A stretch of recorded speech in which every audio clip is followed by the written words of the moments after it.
ഹരി ഓം. എല്ലാ സജ്ജനങ്ങൾക്കും നമസ്കാരം. നമ്മുടെ ഭാഗവത ക്ലാസ് ആരംഭിക്കുകയാണ്. എല്ലാവരെയും സ്വാഗതം ചെയ്യുന്നു. ക്ലാസ് നടത്തുന്നത് നമ്മുടെ പ്രിയങ്കരനായ വിശ്വനാഥൻ നമ്പൂതിരി സാറാണ്. സാറിനെ സ്നേഹാദരപൂർവ്വം സ്വാഗതം ചെയ്യുന്നു. ഇന്ന് ശ്രീമദ് ഭാഗവതം തൃതീയ സ്കന്ധം 22-ാം അധ്യായത്തിലെ 5-ാമത്തെ ശ്ലോകം വരെയാണ് കഴിഞ്ഞ ക്ലാസ്സിൽ പറഞ്ഞു നിർത്തിയത്. ഇന്ന് 6-ാമത്തെ ശ്ലോകം മുതൽ നമുക്ക് ആരംഭിക്കുന്നതായിരിക്കും. സാറിന് സ്വാഗതം. നമസ്കാരം സാർ.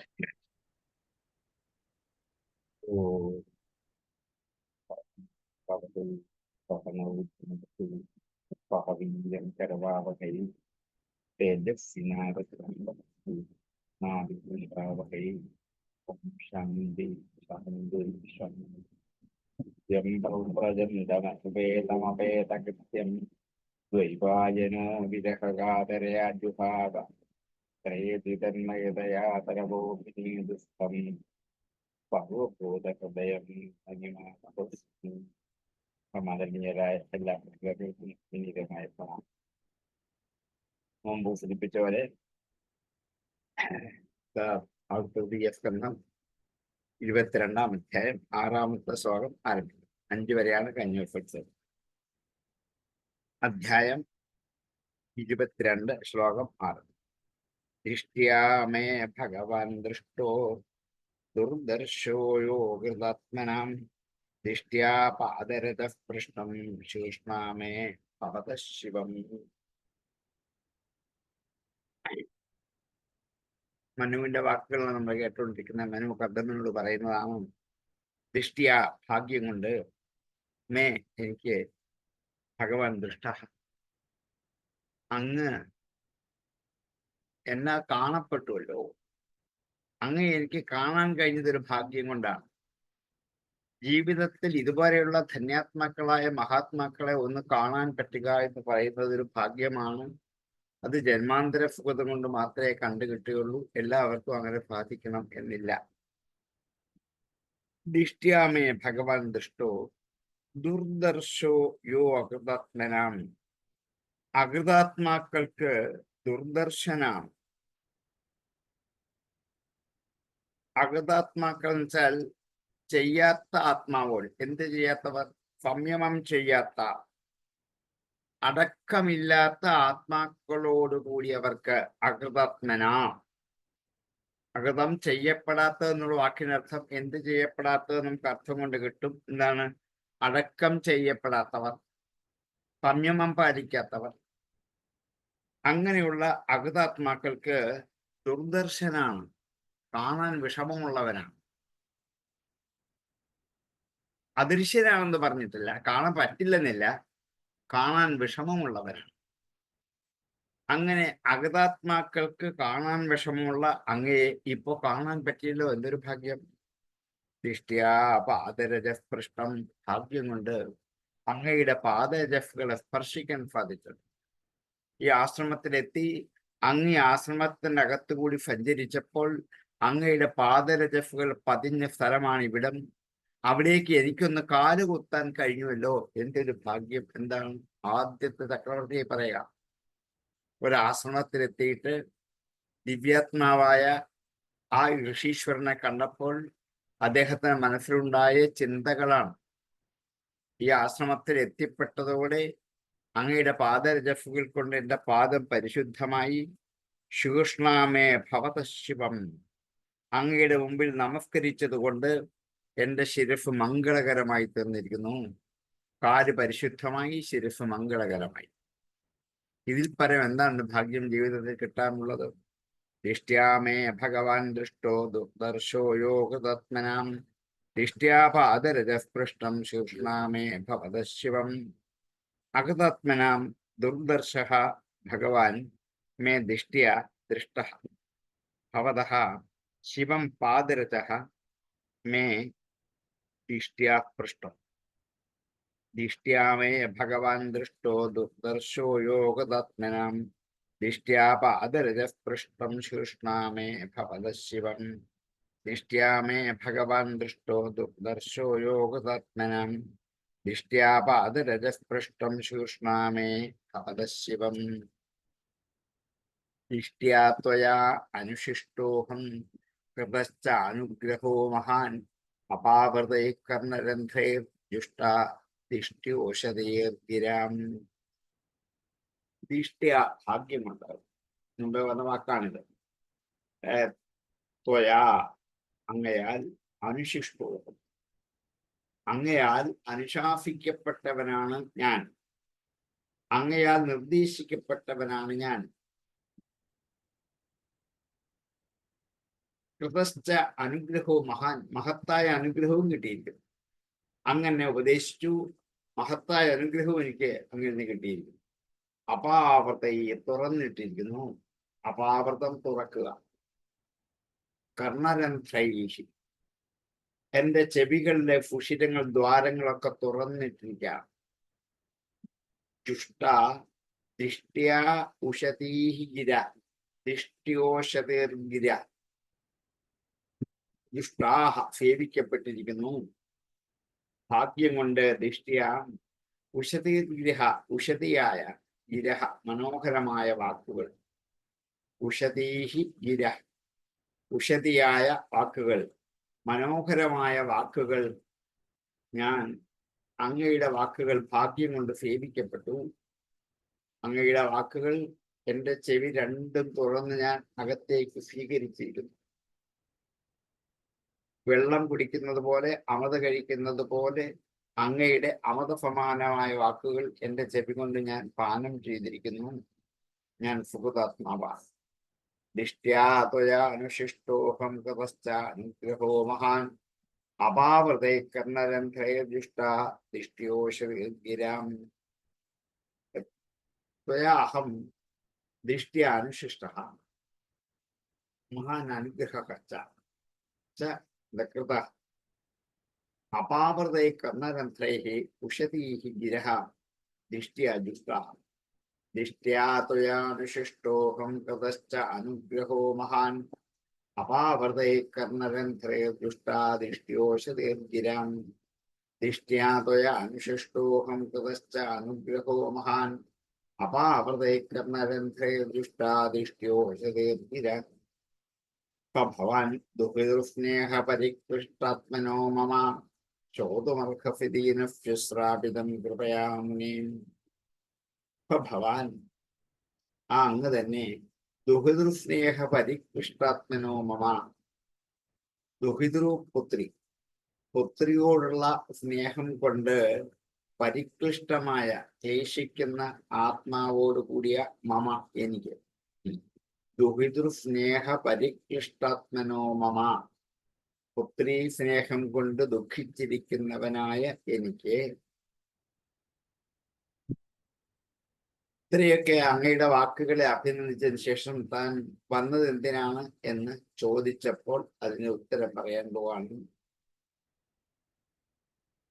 എന്നിൽ അങ്ങ് ഇത്രയും കാരുണ്യം പ്രകാശിപ്പിച്ച അങ്ങ് എനിക്ക് പുത്രിയിലുള്ള സ്നേഹം കൊണ്ട് ശ്രോതും അർഹസി ദീനസ്യ ശ്രാവിതം കൃപയാമുനി. ശ്രോതും അർഹസി കേൾക്കാൻ ആഗ്രഹിക്കുന്നു. ദീനസ്യ ദീനനായ എൻ്റെ വാക്കുകൾ ശ്രാവിതം കേൾപ്പിക്കപ്പെട്ടത്, വിജ്ഞാപനം ചെയ്തത്. ശ്രോതും കൃപയാ മുനി അർഹസി. എൻ്റെ പുത്രിയിലുള്ള സ്നേഹം കൊണ്ടാണ് ഞാൻ ഒരു സമുചിതനായ വരനെ അന്വേഷിച്ച് മനക്ലേശം ചെയ്യുകയാണ്. എന്നുമുള്ള പിതാവിൻ്റെ ആദ്യത്തെ പിതാവാണ്. ആ പിതാവ് മുതൽ തുടങ്ങിയതാണ്. പുത്രി ഉണ്ടായപ്പോൾ പുത്രിക്ക് അനുയോജ്യനായ വരനെ കണ്ടെത്തണം. അത് ക്ലേശകരമായ ജോലിയാണ്, മനപ്രയാസം ഉണ്ടാക്കുന്ന ജോലിയാണ്. അത് ഞാൻ അനുഭവിച്ചു കൊണ്ടേയിരിക്കുകയാണ്. അങ്ങനെ ഞാൻ അങ്ങയോട് എൻ്റെ ഈ വാക്കുകളെ ശ്രദ്ധാപൂർവം കേൾക്കണമെന്ന് അപേക്ഷിക്കാം. ഞാൻ പറയുന്നത് അങ്ങ് ശരിക്ക് കേട്ടില്ല എങ്കിൽ ഞാൻ പറയാൻ കാരണം എൻ്റെ ഈ ദുഃഖം കൊണ്ടാണ്. എന്നെ കാണാൻ വന്നിട്ട് ഇങ്ങനെയൊക്കെയാണോ പറയേണ്ടത് എന്നൊന്നും അങ്ങ് വിചാരിക്കരുത്. കാരണം ഇപ്പോഴത്തെ എൻ്റെ മനോവേദന മുഴുവൻ മകളെ വിവാഹം കഴിച്ചു കൊടുക്കണം, അതിന് പറ്റിയ വരണ വേണം, അത്രേ ഉള്ളൂ. അത് കിട്ടുന്നുള്ളവരെ എനിക്ക് സ്വസ്ഥതയില്ല. അതുകൊണ്ട് ഞാൻ അങ്ങയുടെ മുമ്പിൽ വന്നത് ഈ കാര്യങ്ങളെക്കുറിച്ച് ചില കാര്യങ്ങൾ അങ്ങയോടൊന്ന് പറയണം. അതൊന്ന് കേൾക്കാൻ ഒരു സൗമനുഷ്യം കാണിക്കണമേ എന്ന് ആദ്യം നിന്നെ പ്രാർത്ഥിക്കാം. ഭവാൻ ദുഃഖിതസ്നേഹ പരികൃഷ്ടാത്മനോ മമ ശ്രോതുമർഹവിദീനശ്രാവിതം കൃപയാ മുനിം. ഭവാൻ ദുഃഖിതസ്നേഹ പരികൃഷ്ടാത്മനഃ ദീനഭ്യ മമ ശ്രാവിതം ശ്രോതുമർഹസി. ഭവാൻ ദുഃഖിതസ്നേഹ പരികൃഷ്ടാത്മനോ മമ ശ്രോതുമർഹവിദീനശ്രാവിതം കൃപയാ മുനിം. ഭവാൻ ദുഃഖിതസ്നേഹ പരികൃഷ്ടാത്മനോ മമ ശ്രോതുമർഹവിദീനശ്രാവിതം കൃപയാ മുനിം. പ്രിയവ്രതോത്താനപദോഃ സുസേയം ദുരിതാ മമ അന്വേക്ഷതി പതിം യുക്തം വയശീലഗുണാദിഭിः.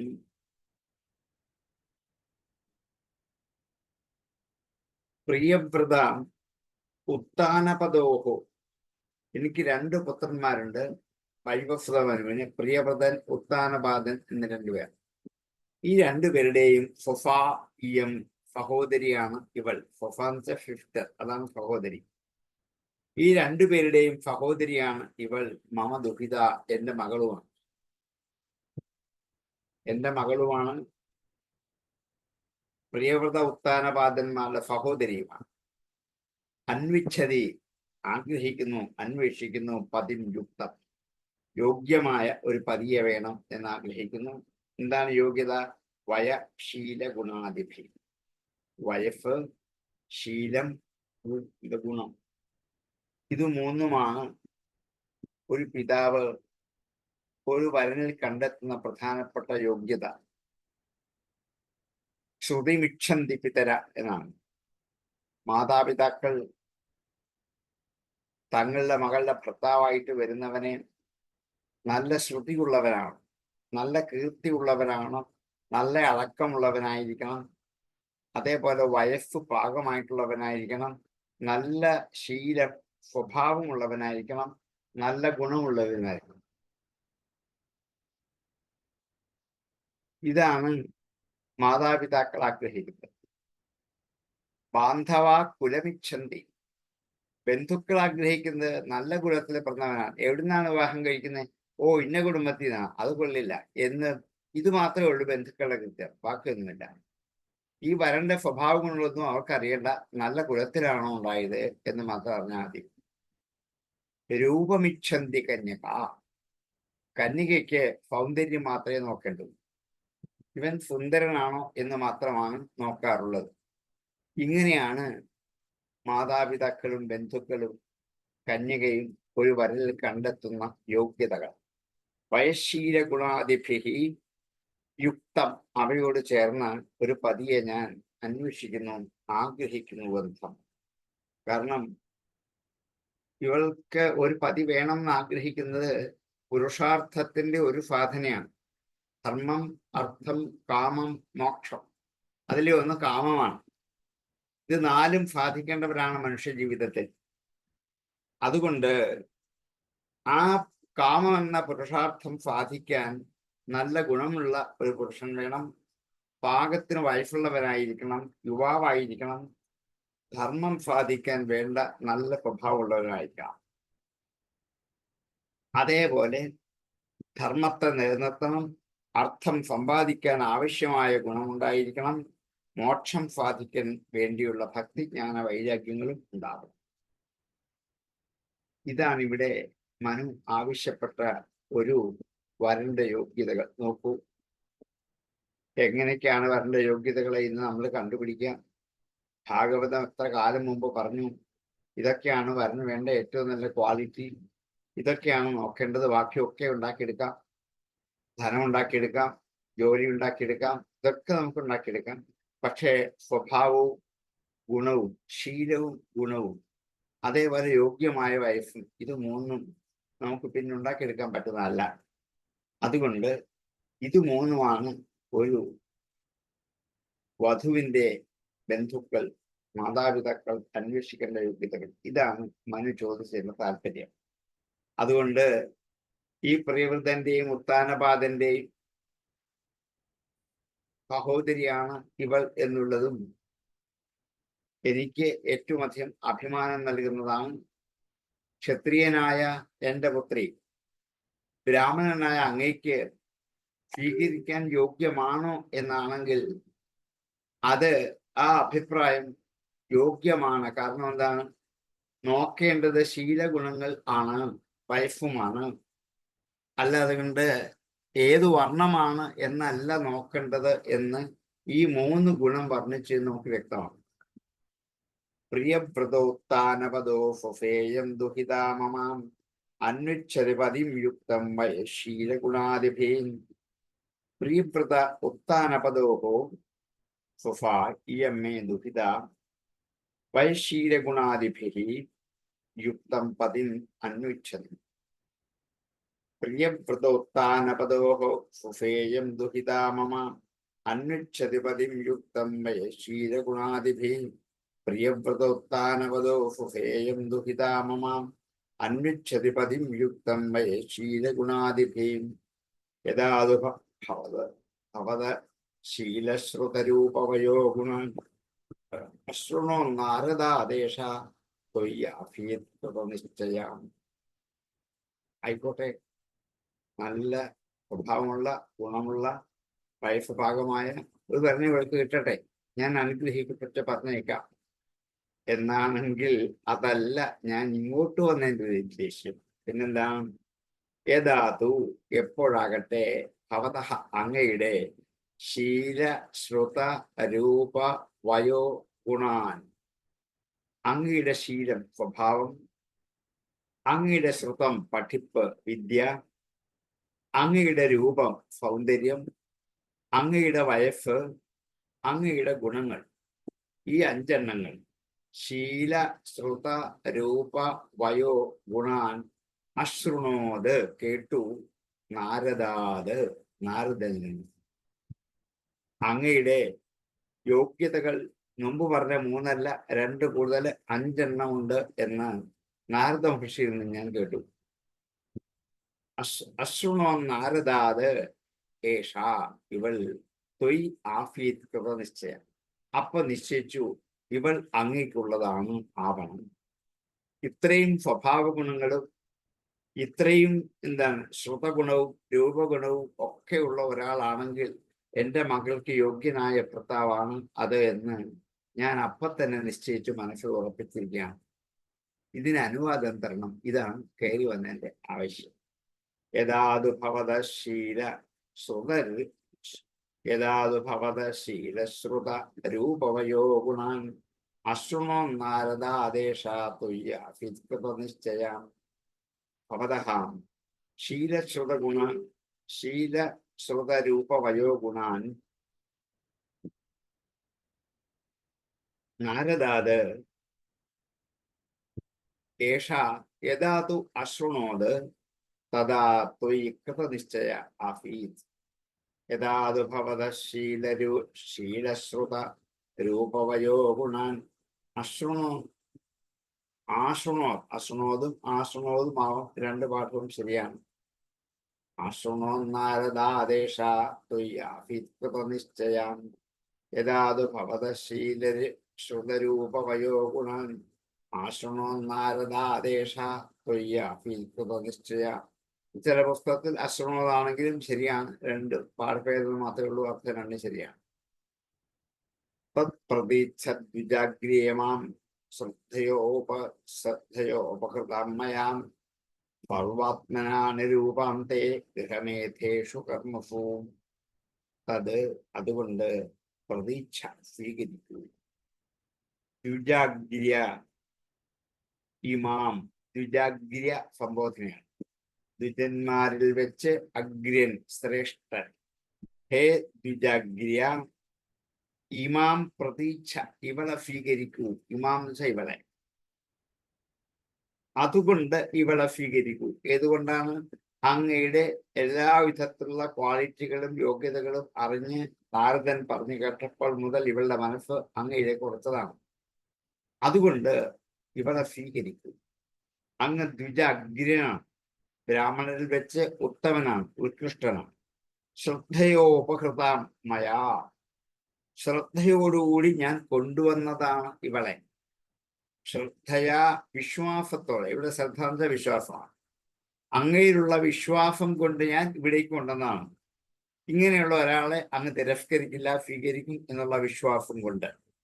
ശ്രദ്ധയാ ഉപകൃത മയാ സർവാത്മന അനുരൂപാം, എല്ലാവിധത്തിലും യോജിച്ചവളായ ഇവളെ തേ അങ്ങേക്ക് ഗൃഹമേധേഷു കർമ്മസു, ഗൃഹമേധം ഗാർഹസ്ഥ്യമെന്നുള്ള കർമ്മങ്ങളിൽ ഇവളെ സ്വീകരിച്ചിട്ട്.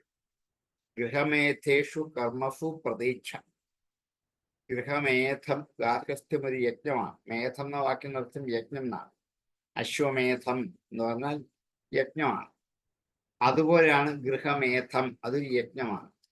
യജ്ഞം പോലെ ഗാർഹസ്ഥ്യം കൊണ്ടുപോകണം എന്നാണ്. എത്രയോ നാളെ മുമ്പ് ഇത് ബോധ്യപ്പെടുത്തിയാണ് നമ്മളെ. അത്ര പവിത്രമാണ്, അത്ര ശ്രദ്ധയോടെ വിശ്വാസത്തോടെ ഭക്തി ബഹുമാനത്തോടെ കൊണ്ടുപോകേണ്ട ഒരാശ്രമമാണ് ഗാർഹസ്ഥ്യം. അതുകൊണ്ട് ഈ ഗൃഹമേധങ്ങളായ കർമ്മങ്ങളിൽ, ഗാർഹസ്ഥ്യത്തിൽ ചെയ്യേണ്ട കർമ്മങ്ങളിൽ ഇവളെ സ്വീകരിച്ചുകൊള്ളൂ. ഇവൾ അങ്ങയുടെ ഗാർഹസ്ഥ്യത്തെ നന്നായി കർമ്മങ്ങൾ കൊണ്ട് പൂർത്തീകരിക്കുന്നതാണ്. തത് പ്രതീക്ഷ ദ്വിജാഗ്രീയമാം ശ്രദ്ധയോ ഉപഹൃതമയാം സർവാത്മനാനുരൂപാന്തേ ഗൃഹമേധേഷു കർമ്മസു. തത് ഹേ ദ്വിജാഗ്രിയ മയാ ശ്രദ്ധയാ ഉപഹൃതാം തേ ഗൃഹമേധേഷു കർമ്മസു സർവാത്മന അനുരൂപാം ഇമാം പ്രതീക്ഷ. തത് പ്രതീക്ഷ ദ്വിജാഗ്രിയമാം ശ്രദ്ധയോ ഉപഹൃതാം മയാം സർവാത്മനാനുരൂപാം തേ ഗൃഹമേധേഷു കർമ്മസു. തത് പ്രതീക്ഷ ദ്വിജാഗ്രിയമാം ശ്രദ്ധയോ ഉപഹൃതാം മയാം സർവാത്മനാനുരൂപാം തേ ഗൃഹമേധേഷു കർമ്മസു. ഉദ്യതസ്യ ഹി കാമസ്യ പ്രതിവാദോ ന ശഫ്യതേ അഭിനിർമുക്തസംഗസ്യ കാമരക്തസ്യ കിം പുനഃ. ഉദ്യതസ്യ ഹി കാമസ്യ, ഉദ്യതൻ ഒരുങ്ങിയവൻ, യോഗ്യനായവൻ. കാമസ്യ, കാമത്തിന്റെ വിഷയത്തിൽ ഒരുങ്ങിയവൻ, ഭോഗവിഷയത്തിൽ തയ്യാറെടുത്തവൻ. ഉദ്യതസ്യ കാമസ്യ പ്രതിവാദോ ന ശഫ്യതേ, പ്രതിവാദം നിരാകരിക്കുക, അത് ന ശഫ്യതേ, അത് യോഗ്യമല്ല, അത് ചേർന്നതല്ല, ശോഭനമല്ല. ന ശഫ്യതേ. ഇനിയും അങ്ങ് നിരാകരിച്ചേക്കുമോ എന്ന് മനസ്സിൽ സങ്കല്പിച്ച് ആദ്യം പറയാം. അങ്ങയുടെ പ്രയത്നം കൂടാതെ ദൈവഗതി കൊണ്ട് വന്നു ചേർന്നവളാണ് ഇവൾ. ഇവളെ അന്വേഷിച്ച് അങ്ങ് നാട് നീളെ നടന്ന് കണ്ടുപിടിച്ചു കൊണ്ടതല്ല, ദൈവഗതി കൊണ്ട് വന്നു ചേരണം. എപ്പോഴും അങ്ങനെയാണ്. ധർമ്മപത്നിമാർ ദൈവഗതി കൊണ്ട് വന്നു ചേരുന്നവരാണ്. നേരത്തെ കണ്ടുപിടിച്ച് അന്വേഷിച്ച് തയ്യാർ ചെയ്ത് വെക്കുന്നവരല്ല അനുസാരം. യാദൃച്ഛികമായി പെട്ടെന്ന് നമ്മുടെ ജീവിതത്തിലേക്ക് കടന്നു വരുന്നവരാണ് ഇവർ, ഗൃഹമേധികൾ. അതുകൊണ്ട് അങ്ങനെയുള്ളവർ യോഗ്യരായിരിക്കും. അവരെ ഉപേക്ഷിക്കുന്നത് ശരിയല്ല. അപേക്ഷിച്ചു വന്നവരെ വേണമെങ്കിൽ ഉപേക്ഷിക്കാം, ഭാഗ്യം കൊണ്ട് വന്നു ചേർന്നവരെ ഉപേക്ഷിക്കുന്നത് ശരിയല്ല. കാരണം വിഷയത്തെക്കുറിച്ച് ആഗ്രഹിക്കുന്ന ഒരാളുടെ കാര്യം പിന്നെ പറയാനുമില്ല. കാമത്തിനു വേണ്ടി ഉദ്യതനായിരിക്കുന്ന അങ്ങ് ഇവളെ നിരസിക്കുന്നത് ശോഭനമല്ല. നിർമുക്തസംഗസ്യ കാമരഥസ്യക്കും പുനഃ. നിർമുക്തസംഗൻ പോലും അങ്ങനെ ചെയ്യാറില്ല. അപ്പൊ കാമരഥന്റെ കാര്യം പറയാനുമില്ലല്ലോ. പങ്കങ്ങളിൽ നിന്നും നിർമുക്തനായി കാമരഥനായ ഒരാളുടെ കാര്യം പറയാനില്ല. അങ്ങിപ്പോൾ ഗാർഹസ്ഥ്യം ആഗ്രഹിക്കുന്നവനാണ് എന്നുള്ളത് കൊണ്ട് അങ്ങേക്ക് അവളെ സ്വീകരിക്കാൻ യോഗ്യമാണ്. ഉദ്യതസ്യ ഹി കാമസ്യ പ്രതിവാദോ ന ശഫ്യതേ അഭിനിർമുക്തസംഗസ്യ കാമരക്തസ്യ കിം പുനഃ. ഉദ്യതസ്യ കാമസ്യ പ്രതിവാദഃ നിർമുക്തസ്യ അപി ന ശഫ്യതേ കാമരക്തസ്യ പുനഃ കിം. ഉദ്യതഫ്യ ഹി കാമഫ്യ പ്രതിവാദോ ന ശഫ്യതേ അവിനിർമുക്തഫംഗഫ്യ കാമരതഫ്യ കാമരക്തഫ്യ കിം പുനാം ഉദ്യതഫ്യ ഹി കാമഫ്യ പ്രതിവാദോ ന ശഫ്യതേ അവിനിർമുക്തഫംഗഫ്യ കാമരക്തഫ്യ കിം പുനാം യഃ ഉദ്യതമനാദിത്യകീനാശമഭിയാചതേ ക്ഷീയതേ തദ്യശഃ മനശ്ചാവജ്ഞയാ ഹതാം. യഃ ഉദ്യതം അനാദിത്യ, യാതൊരുവനാണോ ഉദ്യതനെ, ഉദ്യതൻ ഒരുങ്ങിയിരിക്കുന്നവനെ, അനാദിത്യ ആദരിക്കാതെ, ഉദ്യതം അനാദിത്യ കീനാശം അഭിയാചത്തെ ഒരു കീനാശനോട് ചോദിക്കുന്നത്. കീനാശൻ ദുർഭകൻ, ദുഷ്ടൻ, കൃപണൻ എന്നൊക്കെ പറയാം. കീനാശൻ, ആ കീനാശനോട് യാചിക്കുന്നത്. യഹ ഉദ്യതം അനാദിത്യ കീനാശം അഭിയാചത്തെ, സ്വന്തം സമീപത്ത് വന്നു ചേർന്ന വിഷയങ്ങളെ ആഗ്രഹപൂർവം സ്വീകരിക്കാതെ അതേ വിഷയസുഖസാധനത്തെ തന്നെ കൃപണനായ ഒരുവന്റെ സമീപത്ത് ചെന്ന് യാചിക്കുന്ന ഒരാളുടെ കീർത്തി ക്ഷയിക്കുകയുള്ളൂ. യോഗ്യയായ ഒരു പെൺകുട്ടി യോഗ്യനായ പിതാവുമായി മുമ്പിൽ വന്ന് ഇതാ ഇവൾ ആഗ്രഹിക്കുന്നു, അങ്ങ് സ്വീകരിച്ചു എന്ന് പറയുമ്പോൾ അതിനെ ഉപേക്ഷിച്ചിട്ട് ഇനിയും എനിക്കൊരു കന്യകയെ വേണം എന്ന് പറഞ്ഞ് എത്ര മാതാപിതാക്കളുടെ മുമ്പിൽ ചെന്ന് കൈനീട്ടി യാചിക്കും? അതെത്ര ദുർഭഗമാണിത്. കീനാശന്റെ അടുക്കൽ ചെന്ന് യാചിക്കുന്നത് ക്ഷീയതേ തദ്യശ, അത് അവന്റെ യശസ്സിനെ ക്ഷയിപ്പിക്കുക തന്നെ ചെയ്യും. ഒരു പെൺകുട്ടിയുണ്ടോ എന്നിങ്ങനെ എത്ര പേരോട് യാചിച്ച് കിട്ടുന്നതാണ് ഒരു പെൺകുട്ടിയെ. അത് അവന്റെ യശസ്സിനെ ക്ഷയിപ്പിക്കും. സ്ഫീതം മാനശ്ച അപജ്ഞയാഹതഃ, സ്ഫീതമായ മാനവും ക്ഷയിക്കും. അവജ്ഞ കൊണ്ട് ഹതമായ, അവജ്ഞയാ ഹതം, അവജ്ഞ കൊണ്ട് ഹതമായ മാനവും അഭിമാനവും ക്ഷയിച്ചു പോകും. അതുകൊണ്ട് വിവാഹ അവസരം വരെ മാത്രം ബ്രഹ്മചര്യം ദീക്ഷിക്കാൻ ആഗ്രഹിക്കുന്നവനായ അങ്ങയ്ക്ക് ഒരു പ്രത്യേക പേരുണ്ട്. ഉപകുർവാണൻ എന്ന് ബ്രഹ്മചാരിമാർ ഒരാളുടെ പേരാണ്. 4-5 തരത്തിൽ ബ്രഹ്മചാരി കൊണ്ട് ഒരാളാണ് ഉപകുർവാണൻ. അങ്ങനെയുള്ള അങ്ങ് എൻ്റെ വാക്ക്, ഞാൻ നൽകുന്ന എൻ്റെ പുത്രിയെ വിശ്വാസത്തോടെ സന്തോഷത്തോടെ സ്വീകരിക്കണം എന്ന് അപേക്ഷിക്കണം. അധസ്ത്വം ഉപകുർവാണ, അതുകൊണ്ട് അങ്ങിപ്പോൾ ഉപകുർവാണനാണ്. ഉപകുർവാണൻ എന്ന് വെച്ചാൽ വിവാഹം കഴിക്കുന്നത് വരെ ബ്രഹ്മചര്യം കൊണ്ടു നടക്കുന്നവന്റെ പേരാണ് ഉപകുർവാണൻ. അങ്ങ് വിവാഹത്തിൽ നിശ്ചയിച്ചിരിക്കുകയാണെന്ന് നാരദ മഹർഷി പറഞ്ഞ് ഞാൻ അറിഞ്ഞു. അപ്പൊ വിവാഹം വരെയുള്ളൂ ബ്രഹ്മചര്യം, പിന്നില്ല. അങ്ങനെയുള്ള ബ്രഹ്മചാരിക്ക് വിവാഹം വരെ ബ്രഹ്മചര്യം അനുഷ്ഠിക്കുന്ന ബ്രഹ്മചാരി കൊടുക്കുന്ന പ്രത്യേക പേരാണ് ഉപകുർവാണൻ.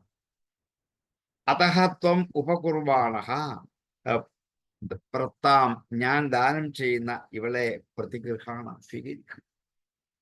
ഞാൻ ദാനമായി ചെയ്യുന്ന ഇവളെ അങ്ങേക്ക് എന്ത് ചെയ്യണം? സ്വീകരിക്കേണ്ടത്. അഹം ത്വാസ് യഹ ഉദ്യതമനാദിത്യകീനാശം അഭിയാചതേ ക്ഷീയതേ തദ്യശഃ മാനശ്ചാവജ്ഞയാ ഹതാം. യഹ ഉദ്യതം അനാദിത്യ കീനാശം അഭിയാചതേ സ്ഫീതം തദ്യശഃ ക്ഷീയതേ മാനശ്ച അവജ്ഞയാ ഹതഃ. യഹ ഉദ്യതമനാദിത്യകീനാശം അഭിയാചതേ ക്ഷീയതേ തദ്യശഃ സ്ഫീതം മാനശ്ചാവജ്ഞയാ ഹതാം. യഹ ഉദ്യതമനാദിത്യകീനാശം അഭിയാചതേ ക്ഷീയതേ തദ്യശഃ സ്ഫീതം മാനശ്ചാവജ്ഞയാ ഹതഃ.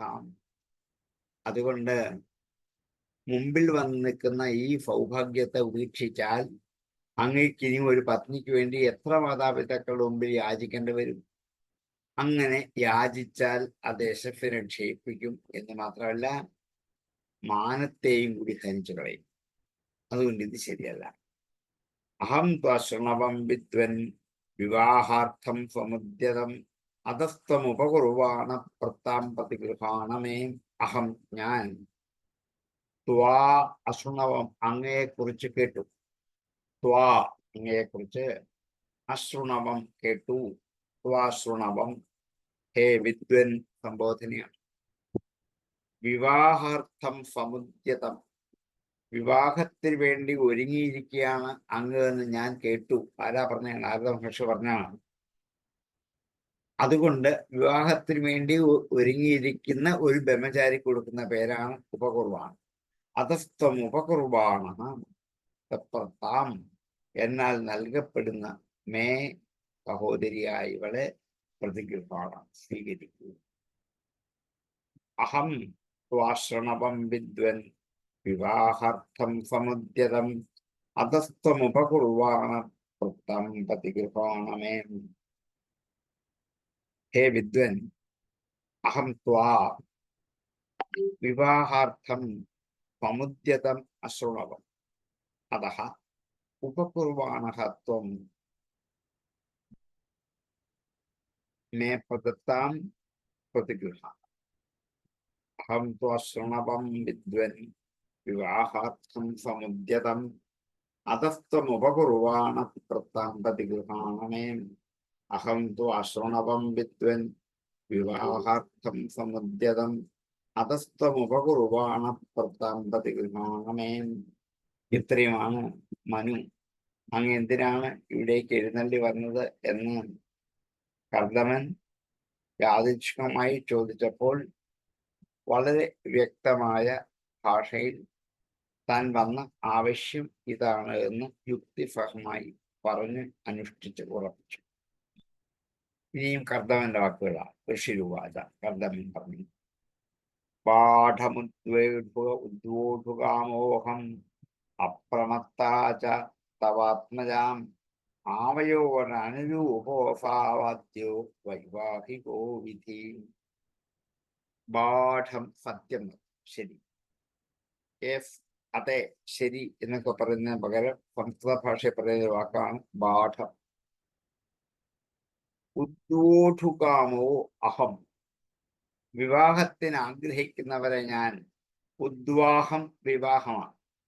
ഉദ്വോഢുകാമ വിവാഹത്തിന് കാമിക്കുന്നവനായ അഹം ഞാൻ. ശരിയാണ്, ഞാൻ വിവാഹം ചെയ്യാൻ ആഗ്രഹിക്കുന്നുണ്ട്.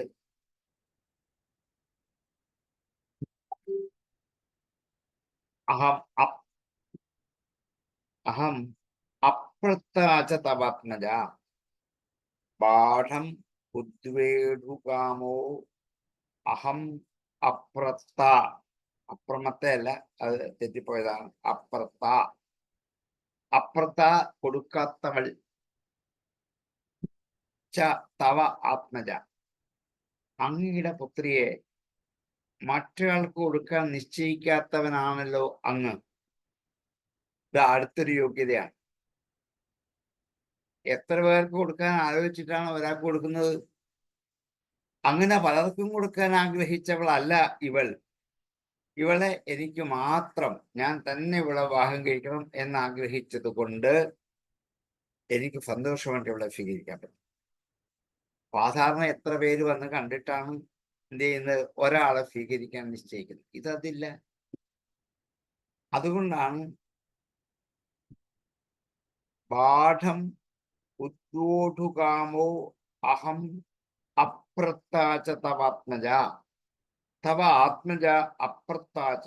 അവളുടെ മകൾ, താങ്കളുടെ മകൾ ആർക്കും ഇതുവരെ കൊടുക്കപ്പെട്ടവൾ അല്ല. ആവയോഹോ അനുരൂപോ അസൗ ആദ്യോ വൈവാഹികോ വിധി. ആവയോഹോ അനുരൂപോ അസൗ. ഞങ്ങൾ രണ്ടുപേരും തമ്മിലുള്ള ഈ വിവാഹം ആവയോഹോ അനുരൂപ, അനുരൂപന്മാരായ ഞങ്ങൾ രണ്ടുപേരും തമ്മിലുള്ള വിവാഹം. ആദ്യോ വൈവാഹികോ വിധി, ആദ്യത്തെ വൈവാഹിക വിധിയായി. ഇതുവരെ ആരും വിവാഹം കഴിച്ചിട്ടേ ഇല്ല, അതുകൊണ്ട് എങ്ങനെ വേണമെന്ന് ആർക്കും അറിയില്ല. അതുകൊണ്ട് ആദ്യത്തെ വിവാഹ വിധിയായിരിക്കും ഇനി ഇവിടെ നടക്കാൻ പോവുക.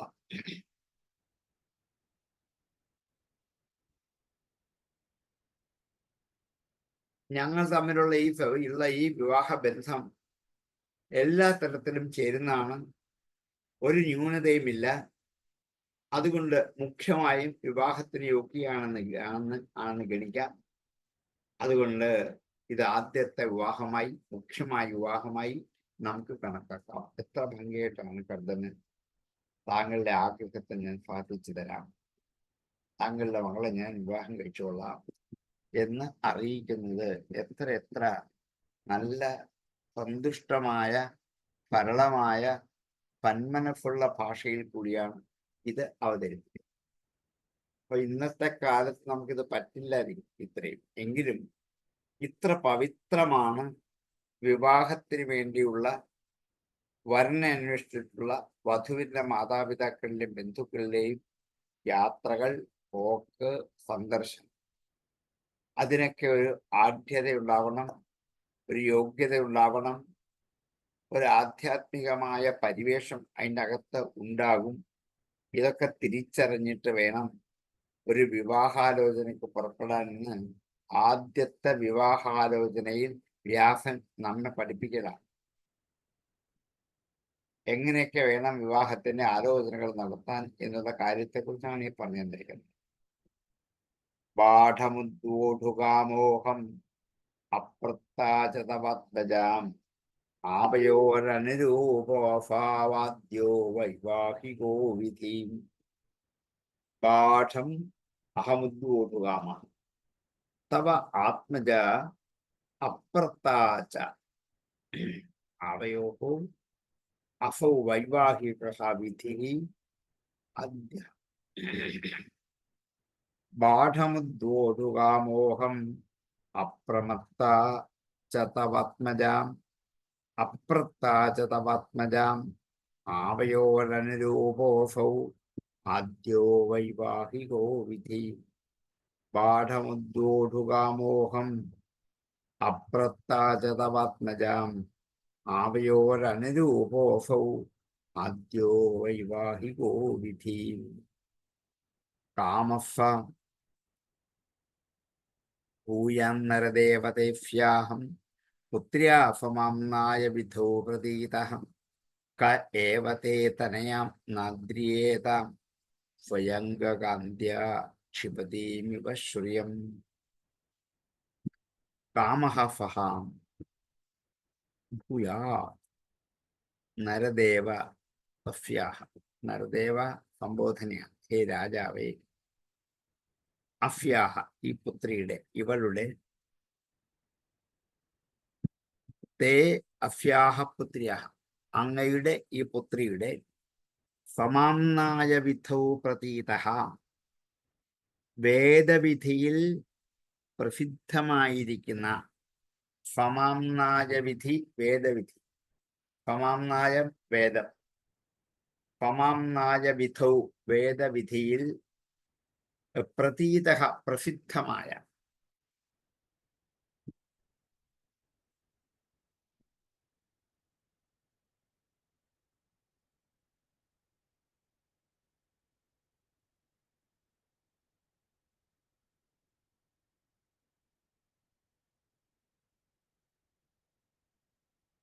വേദവിധികളിൽ പ്രസിദ്ധമാണ് ഈ കാമത്തെക്കുറിച്ച്. ധർമാർത്ഥ കാമമോക്ഷങ്ങൾ കാമവും പ്രസിദ്ധമാണ്. അതുകൊണ്ട് വൈദിക വിധികളിൽ ഏറ്റവും പ്രസിദ്ധമായി പറയപ്പെട്ട ഈ കാമം അങ്ങയുടെ പുത്രിയിലൂടെ ഭവിക്കട്ടെ. ക ഏവത്തെ തനയാം നാദ്രിയേത. ആരാണ് അങ്ങയുടെ മകളെ ആദരിക്കാതിരിക്കുന്നത്? കഹ ഏവ ആര് തന്നെയാണ്, തേ തനയാം അങ്ങയുടെ മകളെ ന ആദ്രിയേത ആദ്രിയത ആദരിക്കുക, നാദ്രിയത ആദരിക്കാതിരിക്കുന്നത് ആരാണ്? എന്താ കാരണം?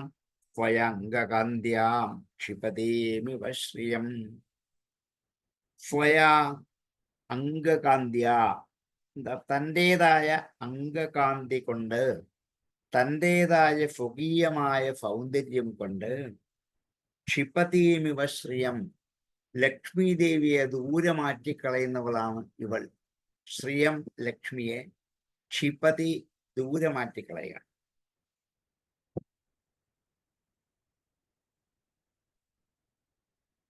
ചക്രവർത്തിപുത്രിയായ രാജകുമാരിയായ ഇവൾക്ക് സ്വതസിദ്ധമായ ഒരു സൗന്ദര്യമുണ്ട്.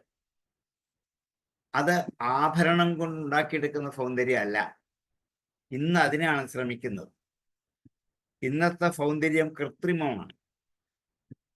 നൈസർഗികമായി ഉണ്ടെങ്കിൽ പോലും അതിനെ കൃത്രിമമായ സൗന്ദര്യം കൊണ്ട് നന്നാക്കുകയല്ല, നശിപ്പിക്കാനാണ് ഇന്ന് ശ്രമിച്ചു കൊണ്ടേയിരിക്കുന്നത്. ഇവിടെ കർദമൻ പറയുന്നത്, അങ്ങയുടെ മകൾക്ക് സ്വയസിദ്ധമായ ഒരു സൗന്ദര്യം ഉണ്ട്. അത് ആഭരണമണിഞ്ഞും വസ്ത്രമണിഞ്ഞും ലേപനങ്ങൾ കൊണ്ടും ഉണ്ടാക്കിയെടുത്തതല്ല. അതുകൊണ്ട് സ്വയ അംഗകാന്ത്യ ശ്രിയം ക്ഷിപതീമിവ, അതുകൊണ്ട് തന്നെ ഐശ്വര്യദേവതയെ മാറ്റിക്കളയുന്ന സൗന്ദര്യമാണ് ഇവൾക്കുള്ളത്. അതുകൊണ്ട് അങ്ങനെ സുന്ദരിയായ ഇവളെ ആരാണ് ആദരിക്കാത്തത്? എത്ര നല്ല വാക്കുകൾ! ഒരു പിതാവിനെ കേൾക്കുമ്പോൾ ഇതിൽ കൂടുതൽ എന്താണ് ഒരു കുളിർമ ഉണ്ടാവുക? തൻ്റെ മകൾ ഒരാഭരണവും ധരിക്കാതെ സുന്ദരിയാണ് എന്ന് താൻ ആഗ്രഹിക്കുന്ന ഒരു വരൻ പറയുന്ന കേൾക്കുമ്പോൾ എന്തോ ഒരു മാനസികമായ സന്തോഷമാണ്. ഇതാണ് ഒരു വരൻ വധുവിൻ്റെ പിതാവിനോട് പറയേണ്ടത്. ഇതെങ്ങനെയൊക്കെ വേണമെന്ന് വ്യക്തമായി കാണിച്ച് ആദ്യത്തെ വിവാഹമാണ്. എങ്ങനെയൊക്കെയാണ് ഇവരുടെ സംഭാഷണം വേണ്ടത്? ഇതൊക്കെ വ്യാസൻ അന്ന് കുറിച്ചു വെച്ച് പറഞ്ഞു തന്നിട്ടുണ്ട്. പക്ഷെ നമ്മളാരും ഭാഗവതം പഠിക്കുമ്പോൾ ഇതൊന്നും അറിയാറില്ല, ഇതൊന്നും കേൾക്കാറില്ല. അതുകൊണ്ടാണ് നമുക്ക് ശരിക്കും മനസ്സിലാവാത്തത്. ഇതിൽ കൂടി സഞ്ചരിച്ചു പോകുമ്പോൾ നമ്മുടെ ഇന്നത്തെ ലൗകിക ജീവിതത്തിൽ ഇത്രയൊന്നും പറ്റിയില്ലെങ്കിലും അല്പം വിനയത്തോടെ അംഗീകരിച്ചുകൊണ്ട്, സ്വതസിദ്ധമായ സൗന്ദര്യത്തെ അംഗീകരിച്ചുകൊണ്ടാണ് കർദമൻ ഈ പറയുന്നത്. അതുകൊണ്ട് അങ്ങനെയുള്ള ഇവളെ ആരാ ഉപേക്ഷിക്കാൻ? അതുകൊണ്ട് ഞാൻ സ്വീകരിക്കുക തന്നെ ചെയ്യുന്നു എന്ന്. എത്ര സന്തോഷമായി മനുവിന് ഈ വാക്ക് കേൾക്കുമ്പോൾ. മനു മാത്രമല്ല, ശതരൂപയും അച്ഛനും അമ്മയും ഉണ്ട്. കാമഫഭൂയാൻ നരദേവതേഭ്യാഃ പുത്ര്യാഫമാംനായ വിധൗ പ്രതീതാം കയേവതേ തനയാം നാദ്രിയേത സ്വയംഗകാന്ത്യാ ക്ഷിപതീമിവ ശ്രിയം. ഹേ നരദേവ, അഫ്യാഹ പുത്ര്യാഃ ഫമാംനായ വിധൗ പ്രതീതഃ ഫകാമഃ ഭൂയാത് സ്വയ അംഗകാന്ത്യാ ശ്രിയം ക്ഷിപതീം തേ തനയാം ക ഏവ ന ആദ്രിയേത. കാമഫഭൂയാൻ നരദേവതേഭ്യാ പുത്ര്യാം ഫമാംനായ വിധൗ പ്രതീതാം ക ഏവ തേ തനയാം നാദ്രിയേത സ്വയംഗകാന്ത്യാ ക്ഷിപതീമിവ ശ്രിയം. കാമഫഭൂയാൻ നരദേവതേഭ്യാഃ പുത്ര്യാ ഫമാംനായ വിധൗ പ്രതീതഃ ക ഏഷ തേ തനയാം നാദ്രിയേത സ്വയംഗകാന്ത്യാ ക്ഷിപതീമിവ ശ്രിയം. യാം ഹർമ്യപൃഷ്ടേ കുണദംഘ്രിശോഭാം വിക്രീഡതീം കന്ദുകവിഹ്വലാക്ഷിം വിശ്വാവസുന്യപതത്യാൻ സ്വാദ്വിമാനാത് വിലോക്യ സമ്മോഹ വിമൂഢചേതാഹം. യാം, യാതൊരുത്തിയെ, അങ്ങയുടെ യാതൊരു മകളെയാണോ, ഹർമ്യപൃഷ്ടേ, മാളികയുടെ മുകളിൽ, ഹർമ്യം മണിമാളിക, അതിൻ്റെ പൃഷ്ഠം മുകളിൽ, കൊണത് അംഘ്രിശോഭ, ശബ്ദമുണ്ടാക്കുന്ന കാലിൻ്റെ ശോഭയെ, കാലിനിങ്ങനെ ശബ്ദമുണ്ടാക്കുന്ന നൂപുരങ്ങളുടെ കിലുക്കും, പാദസരം കിലുങ്ങുമ്പോൾ കാലിൻ്റെ പാദത്തിൽ ശബ്ദമുണ്ട്, അതിൻ്റെ ശോഭയെ വിക്രീഡതയും കളിച്ചുകൊണ്ടിരിക്കുന്ന, എന്തുകൊണ്ട്? കന്തുക വിഹ്വലാക്ഷ്യം, പന്ത് കളിച്ചുകൊണ്ടിരിക്കുക. കന്തുകം പന്ത്, കന്തുക വിക്രീഡതിയായ അവളെ വിഹ്വലാക്ഷിയും, വിഹ്വലമായ ചലിക്കുന്ന കണ്ണുകളോടുകൂടി അവളെ, അങ്ങയുടെ മകളായ ഇവൾ അങ്ങയുടെ ഏറ്റവും വലിയ രാജകൊട്ടാരമാണ്. ആ രാജകൊട്ടാരത്തിന്റെ മുകളിലത്തെ തട്ടിൽ നിന്ന് അവൾ പന്ത് കളിക്കുന്ന ഒരു കാഴ്ചയെക്കുറിച്ച് വർണ്ണിക്കുകയാണ്. ഇതൊക്കെ കർദമൻ എങ്ങനെ കണ്ടുപിടിച്ചെന്നറിയില്ല. അങ്ങനെ പന്ത് കളിക്കുമ്പോൾ അവളുടെ കണ്ണുകൾ പന്തിന്റെ നേരെ ചലിച്ചോടിപ്പോകുന്ന കാണാം. എന്തൊരു സൗന്ദര്യമാണ് ആ സമയത്ത്. ഇങ്ങനെ ഓടിപ്പോകുമ്പോൾ കാല് കിലുങ്ങും. പന്ത് കളിക്കാൻ അങ്ങോട്ടും ഇങ്ങോട്ടും ഓടണം. അപ്പൊ എന്ത് ചെയ്യും? കാലിലെ പാദസരങ്ങൾ കിലുങ്ങും. ഇത് കേട്ടിട്ട് കണ്ടിട്ട് വിശ്വാവഫുഹു സ്വാദ് വിമാനാത്. വിശ്വാവഫുക്കൾ എന്നുള്ള ദേവന്മാരാണ്, വിശ്വദേവൻ. അവര് ഞപത വീണുപോയി. സ്വാദ് വിമാനാത്, സ്വന്തം വിമാനത്തിന് താഴെ പോയി. എന്നിട്ട് ഈ കാഴ്ച കണ്ടിരുന്നിട്ട് വിമാനത്തിന് മറിഞ്ഞ് താഴെ പോയ കഥ എനിക്കറിയാം. അത്ര സുന്ദരിയാണിവൾ. പണ്ടൊരിക്കൽ അങ്ങയുടെ കൊട്ടാരത്തിന്റെ മുകൾ തട്ടിൽ പന്ത് കളിച്ചു കൊണ്ടിരുന്ന ഇവളെ കണ്ടിട്ട് നോക്കി നിന്നുപോയ വിശ്വാവഫുക്കൾ വിമാനത്തിൽ നിന്ന് താഴെ വീണത് പോലും അറിഞ്ഞില്ല. താഴെ വീണ് കിടന്നപ്പോൾ അറിഞ്ഞ് ഞങ്ങൾ താഴെ വീണ് പോയി എന്ന്. വിശ്വാവഫുഹു ഞപതത്, ഞപതത് വീണു, പതിച്ചു. സ്വാദ് വിമാനാത്, സ്വന്തം വിമാനത്തിൽ നിന്ന്. വിലോക്യ കണ്ടിട്ട് സമ്മോഹ വിമൂഢ ചേതാഹ, ഇവളെ കണ്ടിട്ട് മോഹിച്ച് വിമൂഢമായ ചേതസ്സോടെ, ഇവളിൽ ആകൃഷ്ടമായ മനസ്സോടെ ഇവളെ കണ്ട് മോഹിച്ച് ബുദ്ധിയും ചേതസ്സൊക്കെ കെട്ടുപോയിട്ടില്ല. അവർ താഴെ വീണുപോയി. ഈ കഥ ഞാൻ കേട്ടിട്ടുണ്ട്. അപ്പൊ വാസ്തവത്തിൽ ഇവളെ കുറിച്ച് ശക്കര കഥകളും ആർക്കറിയാം? കർദവൻ അറിയാം. അതെന്താണ്? നല്ല കഥകൾ. അതുമാത്രം മാതാപിതാക്കളുടെ മുമ്പിൽ അവതരിച്ചപ്പോൾ അവർക്ക് എന്തുമാത്രം രോമാഞ്ചമുണ്ടാകും, എന്തുമാത്രം സന്തോഷമുണ്ടാകും. യാം കർമ്മപൃഷ്ടേ കൊണദംഘ്രി ശോഭാം വിക്രീഡതീം കന്തുക വിഹ്വലാക്ഷീം വിശ്വാവഫുർണ്യപതത് സ്വാദ്വിമാനാദ് വിലോക്യ സമ്മോഹ വിമൂഢചേതാഹം. ഹർമ്മ്യപൃഷ്ഠേ കൊണദംഘ്രി ശോഭാം കന്തുക വിഹ്വലാക്ഷീം വിക്രീഡതീം യാം വിശ്വാവഫുഃ വിലോക്യ സമ്മോഹ വിമൂഢചേതാഹ സ്വാദ്വിമാനാദ് ന്യപതത്. യാം ഹർമ്മ്യപൃഷ്ഠേ കൊണദംഘ്രി ശോഭാം വിക്രീഡതീം കന്തുക വിഹ്വലാക്ഷീം വിശ്വാവഫുർണ്യപതത് സ്വാദ്വിമാനാദ് വിലോക്യ സമ്മോഹ വിമൂഢചേതാഹം. യാം ഹർമ്മ്യപൃഷ്ഠേ കൊണദംഘ്രി ശോഭാം വിക്രീഡതീം കന്തുക വിഹ്വലാക്ഷീം വിശ്വാവഫുർണ്യപതത് സ്വാദ്വിമാനാദ് വിലോക്യ സമ്മോഹ വിമൂഢചേതാഹം. താം പ്രാർത്ഥയന്തീം ലലനാലലാമം അഭേപിതശ്രീചരണൈരദൃഷ്ടാം വൽഫാം മനോരുച്ഛപദ സുസാരം ഓ നാനുമന്യേത ബുധോഭിയാതാം. താം അവളെ, പ്രാർത്ഥയന്തീം താം, ഇങ്ങനെ പ്രാർത്ഥിക്കുന്നവളായ അവളെ, ലലാന ലലാമം, ലലനകളിൽ വെച്ച് ലലാമയായ അവളെ, സ്ത്രീകളിൽ വെച്ച് ഏറ്റവും സുന്ദരിയായ ലലന സ്ത്രീയാണ്. ലലാമം അലങ്കാരമാണ്, പൊട്ടുപോലെ ശോഭിക്കുന്നവൾ, സ്ത്രീകൾക്കൊരു പൊട്ടുപോലെ ശോഭിക്കുന്നവൾ. ലലന ലലാമം അസേവിത ശ്രീചരണൈഹി അദൃഷ്ടാം. ലക്ഷ്മി ദേവിയുടെ പാദങ്ങളെ സേവിക്കാത്തവർക്ക് കാണാൻ പറ്റാത്തവളാണ് ഇവൾ. ലക്ഷ്മി ദേവിയെ എപ്പോഴും പൂജിച്ചിരിക്കുന്ന ഒരാൾക്ക് മാത്രമേ ഇവളെ കാണാൻ പറ്റൂ. കാരണം അത്ര സൗന്ദര്യത്തിളമ്പാണ് ഇവൾ. അപ്പോൾ എങ്ങനെ വർണ്ണിക്കാൻ പറ്റും ഒരു കർദമന് ഒരു രാജകുമാരിയെ കുറിച്ച്? എത്ര സുന്ദരമായ വർണ്ണനകളാണ്. ലലാമയായ ഇവൾ ലക്ഷ്മിയുടെ ചരണത്തെ സേവിക്കാത്തവർക്ക് കണ്ടുകിട്ടാത്തവളായ ഇവളെ വത്സാം പുത്രിയെ മനോഹു ഉച്ചപദ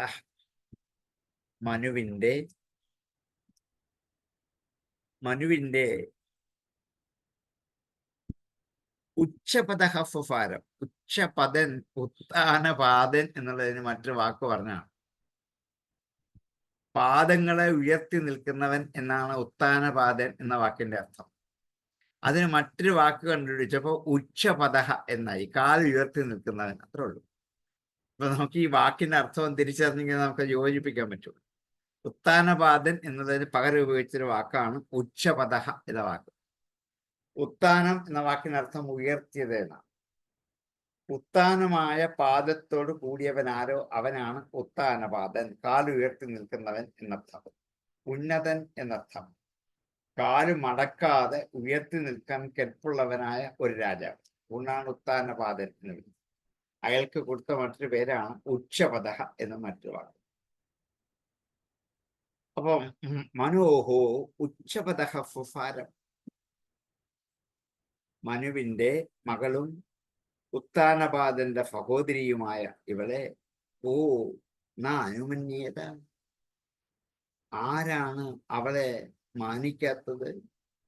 ബുധോഭിയാതാം, യാതൊരു ബുധനാണ് ഇവളെ മാനിക്കാത്തത്? യാതൊരു ബോധമുള്ളവനാണ് ഇവളെ മാനിക്കാത്തത്? അഭിയാതാം, തന്നെ വന്നു ചേർന്ന ഇവളെ. ഈ ഐശ്വര്യലക്ഷ്മി തന്നെ കർദവന്റെ ആശ്രമത്തോട്ട് വന്നാണ്. കർദവൻ അന്വേഷിച്ചു പോയതല്ല. ഇന്നാണെങ്കിൽ എന്താണ്, വരൻ വധുക്കളെ അന്വേഷിച്ചു പോവുകയാണ്. അന്ന് വധു വരനെ അന്വേഷിച്ചിട്ട് വരികയാണ്. നമുക്ക് എന്ത് വ്യത്യസ്തതകളാണ്. ഒരുപക്ഷെ കാലഘട്ടത്തിന്റെ മാറ്റമാണെങ്കിൽ പോലും ഇങ്ങനെ ഒരു വിവാഹത്തെക്കുറിച്ചുള്ള ചിന്ത മനുഷ്യനെ ഉണർത്താൻ ഇതൊക്കെ പര്യാപ്തമാണ്. എന്നും അങ്ങനെ പെണ്ണ് കാണാൻ പോകണം എന്നില്ല, തിരിച്ചും വന്ന് കാണാൻ പറ്റും, കാണാവുന്നതാണ്. ആദ്യത്തെ വിവാഹം അങ്ങനെ നടന്നത്. പെണ്ണ് അങ്ങോട്ട് ചെന്ന് വരനെ കാണുക. സാറിന് ഇപ്പൊ തിരിച്ചാണ് സംഭവിച്ചത്. താം പ്രാർത്ഥയന്തിം ലലനാലലാമം അഫേവിത ശ്രീ ചരണീരദൃഷ്ടാം വത്സം മനോരുച്ചപദഫാരം പോനാനുമന്യേത ബുധോഭിയാതാം. ലലനാലലാമം അസേവിത ശ്രീചരണൈഃ അദൃഷ്ടാം മനോഹ വത്സാം ഉച്ചപദഃ ഫഫാരം പ്രാർത്ഥയന്തീം അഭിയാതാം താം ബുധഃ കഃ ന അനുമന്യേത. താം പ്രാർത്ഥയന്തീം ലലനാലലാമം അസേവിത ശ്രീചരണൈരദൃഷ്ടാം വത്സം മനോരുച്ചപദഃ ഫഫാരം പോനാനുമന്യേത ബുധോഭിയാതാം. താം പ്രാർത്ഥയന്തിം ലലനാലലാമം അസേവിത ശ്രീചരണൈരദൃഷ്ടാം വത്സം മനോരുച്ചപദഫാരം പോനാനുമന്യേത ബുധോഭിയാതാം. അതോ ഭജിഷ്യേ സ്വയമേന പത്വീം യാവത്തേജോ വിപ്രിയാത്മനോമി. അതോ ധർമാൻ പാരവഹംസമുഖ്യൻ ശുക്ലപ്രോക്തൻ ബഹുമന്യേ വിഹിംസ്രൻ. അതഃ അതുകൊണ്ട് ഭുജിഷ്യേ അനുഭവിക്കുന്നു, ഞാൻ ആശ്രയിക്കുന്നു, സ്വയം അല്ല അതോ ഭജിഷ്യേ അതുകൊണ്ട് ഞാൻ ഭജിക്കുന്നു, ആശ്രയിക്കുന്നു, സേവിക്കുന്നു. സമയേന സാത്വി, സമയേന നിശ്ചയത്തോടു കൂടി, പ്രത്യേകമായ നിശ്ചയത്തോടു കൂടി, സാധ്വിയായ പതിവ്രതയായ ഇവളെ ഞാൻ ആശ്രയിക്കുന്നു. യാവത് തേജോ ബിഭ്രയാദാത്മനോമേ, ആത്മനഃ എന്റെ, ആത്മനഃ മേ തേജഃ എന്റെ തേജസ്, യാവത് ബിഭ്രയാത് എന്നെ ഭരിക്കുന്ന കാലത്തോളവും ഞാൻ ഇവളെ സ്വീകരിക്കാൻ തയ്യാറാണ്. എന്റെ വീര്യം, എന്റെ തേജസ് എന്നിൽ നിലനിൽക്കുന്നിടത്തോളം ഞാൻ ഇവളെ സ്വീകരിക്കാൻ തയ്യാറാണ്. ആത്മനഃ തേജഃ യാവത് ബിഭ്രിയാത് യാവത് തേജോ ബിഭ്രിയാത് ആത്മനോമേ അതോ, അതുകൊണ്ട് ധർമാൻ പാരമഹംസമുഖ്യാൻ, പരമഹംസന്മാരുടെ മുഖ്യമായ ധർമ്മങ്ങളെ ശുക്ലപ്രോക്താൻ, ശുക്ലനായ ഭഗവാനാൽ പറയപ്പെട്ട ധർമ്മങ്ങളെ ബഹുമന്യേ, ഞാൻ ബഹുമാനിക്കുന്നു. അവിഹിംസ്രാൻ, ഒരു ഹിംസയില്ലാത്തതായ പാരമഹംസന്മാരുടെ മുഖ്യമായ ധർമ്മങ്ങളെ ഞാനിപ്പോൾ ബഹുമാനിക്കുന്നു, ആശ്രയിക്കുന്നു. അതുകൊണ്ട് എന്റെ ഈ മുമ്പോട്ടുള്ള കാര്യങ്ങൾ സാധിക്കാൻ സമർത്ഥയാണ് അങ്ങയുടെ പതിവ്രതയായ ഈ മകള്, ഉത്താനപാദന്റെ സഹോദരി. ഇവളോട് ഞാൻ സ്വീകരിക്കാൻ തയ്യാറാണ്. എന്നിൽ നിന്നുണ്ടാകുന്ന വീര്യത്തെ ധരിക്കുന്ന കാലം വരെ. അതാണ് എന്റെ രേതസ് ഒരു ഗർഭമായി ഇവളിൽ യാതൊരു കാലം വരെ സ്വീകരിക്കുമോ അതുവരെ ഞാൻ ഇവളെ സ്വീകരിക്കാൻ തയ്യാറാണ്. എന്നുവെച്ചാൽ ഗർഭമുണ്ടായി ഒരു സന്താനമുണ്ടായാൽ അപ്പം ഞാൻ വിട്ടുപോകും. ഇതൊരു വ്യവസ്ഥയാണ്. അങ്ങനെ എനിക്ക് ആവുകയുള്ളൂ. അതാണ് വീര്യത്തെ ധരിക്കുന്ന കാലം വരെ, എന്റെ വീര്യത്തെ ഇവൾ ധരിക്കുന്ന കാലം വരെ, ഗർഭം ധരിക്കുന്നത് വരെ സ്വീകരിക്കാം. അതിനുശേഷം ഭഗവാൻ പറഞ്ഞ ഹിംസാരഹിതമായ ദോഷങ്ങളില്ലാത്ത പാരമഹംസന്മാരുടെ ധർമ്മത്തെ സ്വീകരിച്ച് ഞാൻ വനാന്തരങ്ങളിലേക്ക് താമസിന് പോകും. ഇതാണ് വരന് വധുവിന്റെ പിതാവിനോട് പറയാനുള്ള വ്യവസ്ഥ. ഞാൻ സ്വീകരിക്കാൻ തയ്യാറാണ്, പക്ഷെ ഒറ്റ വ്യവസ്ഥയുണ്ട്. എന്റെ വീര്യം ഇവളിലേക്ക് നിക്ഷേപിച്ച ഒരു സന്താനം ഉണ്ടാകുന്നത് വരെ ഞാൻ ഇവിടെ സ്വീകരിക്കും. അത് കഴിയുമ്പോൾ ഭഗവാൻ പറഞ്ഞൊരു വഴിയുണ്ട് എനിക്ക്, ഞാൻ ആ വഴിയിലേക്ക് യാത്രയാണ്. അതിന് സമ്മതമാണെങ്കിൽ വിവാഹം ആവാം, അല്ലെങ്കിൽ നിങ്ങൾക്ക് മറ്റൊരിടത്തേക്ക് പോകാം. ഇത് ഭംഗിയായിട്ട് കർദമൻ തന്റെ ആവശ്യം ഇവരെ അറിയിച്ചു എന്നുള്ളതാണ്. അതോ ഭജിഷ്യേ സമയേന സത്വീം യാവത്തേജോ വിഭ്രിയാദത്മനോമേം അതോ ധർമ്മൻ പാരമഹംസമുഖ്യാൻ ശുക്ലപ്രോക്താൻ ബഹുമന്യേ വിഹിംസ്രാൻ. അതഃ സാത്വീം സമയേന ഭജിഷ്യേ മേ ആത്മനഃ തേജഃ യാവത് ബിഭ്രിയാത് അതഃ ശുക്ലപ്രോക്താൻ അഭിഹിംസ്രാൻ പാരമഹംസമുഖ്യാൻ ധർമാൻ ബഹുമന്യേ. അതോ ഭജിഷ്യേ സമയേന സത്വീം യാവത്തേജോ ബിഭ്രിയാദത്മനോമേം അതോ ധർമ്മൻ പാരമഹംസമുഖ്യാൻ ശുക്ലപ്രോക്താൻ ബഹുമന്യേ വിഹിംസ്രാൻ. അതോ ഭജിഷ്യേ സമയേന സത്വീം യാവത്തേജോ ബിഭ്രിയാദത്മനോമേം അതോ ധർമ്മൻ പാരമഹംസമുഖ്യാൻ ശുക്ലപ്രോക്താൻ ബഹുമന്യേ വിഹിംസ്രാൻ. യതോ ഭവത് വിശ്വമിദം വിചിത്രം സംസ്ഥാപ്യത്തെ യത്ര ച അവതിഷ്ഠത്തെ പ്രജാപതീനം പതിരേഷമഹ്യം പരം പ്രമാണം ഭഗവാൻ അനന്തഃ. യതഃ യാതൊന്നുകൊണ്ടാണോ അഭവത വിശ്വമിദം വിചിത്രം, വിശ്വമായ ഈ ലോകം മുഴുവൻ ആരുടെ കഴിവ് കൊണ്ടാണോ ഉണ്ടായത്, സംസ്ഥാപ്യത്തെ ച നിലനിൽക്കുന്നത്, വാ അവതിഷ്ഠത്തെ ഇത് നിലനിൽക്കുകയും യാതൊന്ന് ലയിക്കുകയും ചെയ്യുന്നു. സംസ്ഥാപ്യത്തെ ലയിക്കുക, അവതിഷ്ഠതെ നിലനിൽക്കുക, സൃഷ്ടി സ്ഥിതി സംഹാരം, ഇത് മൂന്നും യാതൊരാളിൽ നിന്നാണ് ഉണ്ടായത്. പ്രജാപതീനാം പതിരേഷ, പ്രജാപതിമാരുടെ പതിയായ അവൻ, മഹ്യം പരം പ്രമാണം, എനിക്ക് ഏറ്റവും പ്രമാണം അവനാണ്. ഭഗവാൻ അനന്തഃ, അനന്തനായ സാക്ഷാൽ ഭഗവാനാണ് എനിക്കിവിടെ ഏറ്റവും വലിയ പ്രമാണം. കാരണം പ്രജകളെ അഭിവൃദ്ധി ചെയ്യാൻ ഉപകരിക്കുന്ന ഗൃഹസ്ഥാശ്രമത്തിൽ ഇരിക്കണം എന്നല്ല എൻ്റെ പിതാമഹനായ ബ്രഹ്മാവ് എന്നെ അറിയിച്ചത്. അതുകൊണ്ട് സന്യാസ സ്വീകരണം സമുചിതമല്ലല്ലോ എന്ന് ശങ്കിക്കേണ്ട, രണ്ടുമാകാം. ഗാർഹസ്ഥ്യവും സ്വീകരിക്കാം. അത് കഴിയുമ്പോൾ സന്യാസവും. അതുകൊണ്ടാണ് യാതൊരു ഭഗവാനിൽ നിന്നാണോ ഈ പ്രപഞ്ചം മുഴുവൻ ഉണ്ടായത്, ഈ പ്രപഞ്ചം നിലനിൽക്കുന്നത്, ഈ പ്രപഞ്ചം ലയിക്കുന്നത് യാതൊരു ഭഗവാനിലാണോ, അതുകൊണ്ട് അങ്ങനെയുള്ള ആ ഐശ്വര്യനിധിയായ, ജ്ഞാനത്തിന് നിധിയായ, ബ്രഹ്മാവാദികളായ സമസ്തരുടെയും പ്രജകളുടെ പതിയായ പാലകനുമായ ആ ഭഗവാൻ ഇപ്പം സന്യാസം സ്വീകരിപ്പാൻ എന്നോട് ആജ്ഞാപിച്ചതുകൊണ്ട് ആ ആജ്ഞ എനിക്ക് പാലിച്ചേ മതിയാവൂ. അതുകൊണ്ട് സന്താനം ലഭിച്ചു കഴിഞ്ഞാൽ സന്യസിക്കും ഉറപ്പാണ്. ഇത് സ്വീകരിക്കാൻ തയ്യാറാണെങ്കിൽ ആവാം. യഥോഭവത് വിശ്വമിദം വിചിത്രം സംസ്ഥാപ്യതേ യത്ര ചവാപതിഷ്ഠതേ പ്രജാപതീനാം പതിരേഷമഹ്യം പരം പ്രമാണം ഭഗവാനന്തഃ.